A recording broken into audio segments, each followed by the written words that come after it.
आत्मीय साथियों नमस्कार। संत कबीरदास जयंती की हार्दिक शुभकामनाएं। ऊर्जा संवाद श्रृंखला के अगले पड़ाव पर हम पहुंचे हैं। आज इस शुभ दिन पर मेरा मन किया कि मैं एक और संवाद करूं और आज के संवाद का जो विषय है वो है इल्म और तरबियत। शिक्षा का एक पर्यायवाची प्राचीन काल में होता था।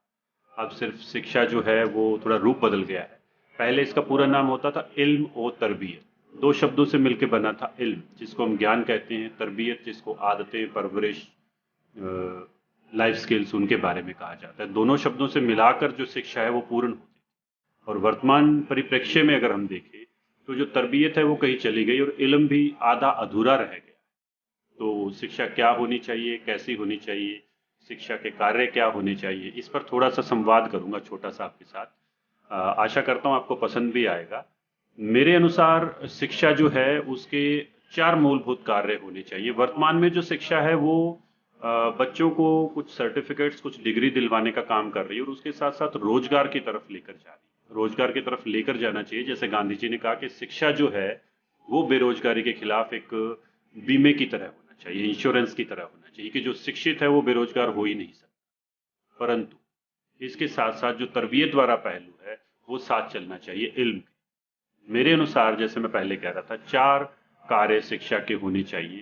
पहला कार्य है कि वो बालक के अंदर कॉन्फिडेंस लेकर आए, आत्मविश्वास लेकर आए। दूसरा है जिसको कहा जाता है करैक्टर, चरित्र निर्माण करे। तीसरा है क्रिएटिविटी, उसके अंदर सृजनात्मकता लेकर आए। और चौथा है जिसको रिलीजियस एजुकेशन कहा जाता है, धार्मिक शिक्षा दी जानी चाहिए। अब बात करते हैं चारों की। पहला था जो मैंने बताया था, कॉन्फिडेंस, आत्मविश्वास।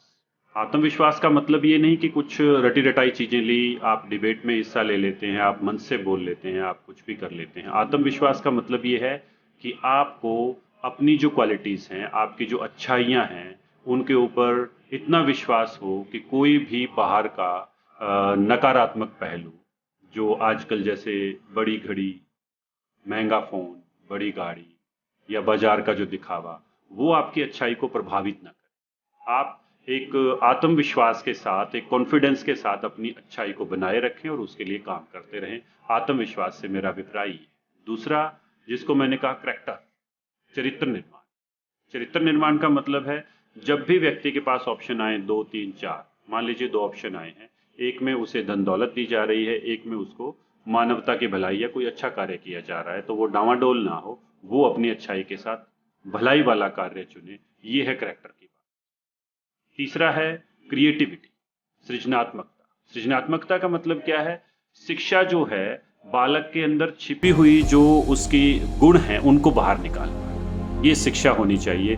बाहर से अंदर की तरफ नहीं, अंदर से बाहर की तरफ लाए, वो है सृजनात्मकता। और चौथा है जिसको कहा गया है रिलीजियस एजुकेशन, धार्मिक शिक्षा।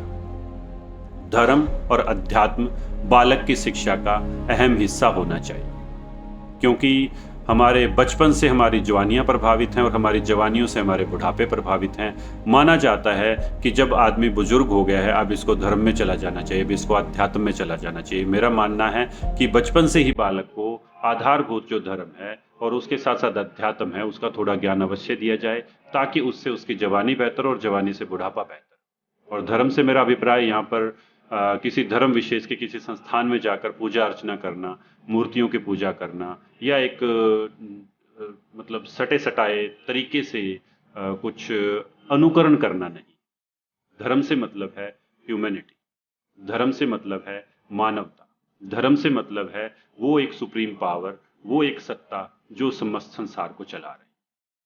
तो ये अगर हम कर पाए शिक्षा के अंदर, उसके बाद जो कार्य आता है, जो हम किताबों से, विज्ञान से, बाकी चीजों से जोड़ते हैं, वो साथ आना चाहिए।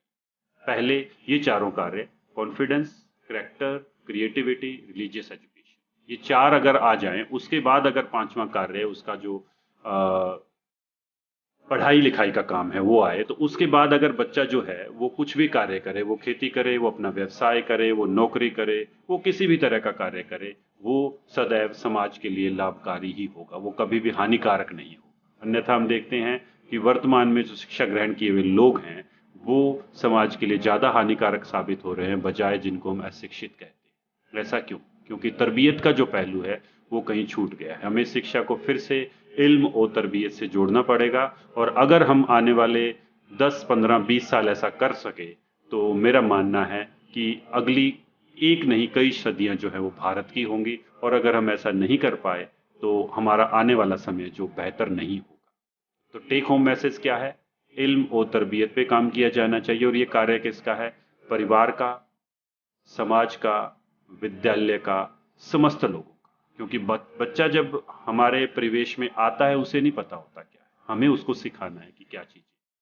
तो पहला कि उसको इल्म और तरबियत दें, सिर्फ शिक्षा नहीं, उसके साथ साथ तरबियत भी बताएं। अध्यापक को, माता पिता को, आस पड़ोस के जो चीज़ें हैं उनको इतना का अधिकार हो कि बच्चा अगर कुछ गलत कर रहा है तो उसको वो तरबियत की बातें बताएं। दूसरा, उसको कॉन्फिडेंस दें।